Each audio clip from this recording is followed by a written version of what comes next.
যুদ্ধবিধ্বস্ত সিরিয়ায় আটকে পড়া ৭৫ ভারতীয় নাগরিককে উদ্ধার করে সীমান্ত পেরিয়ে লেবাননে নিয়ে যাওয়া হয়েছে। মঙ্গলবার গভীর রাতে বিদেশ মন্ত্রকে তথ্য জানিয়েছে।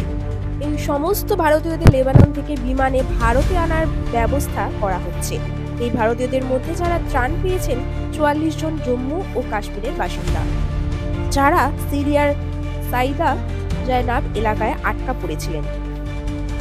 দামেস্ক এবং বৈরুতে ভারতীয় দূতাবাসগুলি সিরিয়া থেকে নাগরিকদের নিরাপদে সরিয়ে নেওয়ার সমন্বয়ে গুরুত্বপূর্ণ ভূমিকা পালন করছে। সকলকে লেবাননে সরিয়ে নেওয়া হয়েছে, যেখান থেকে শীঘ্রই তাদের ভারতে ফিরিয়ে আনা হবে।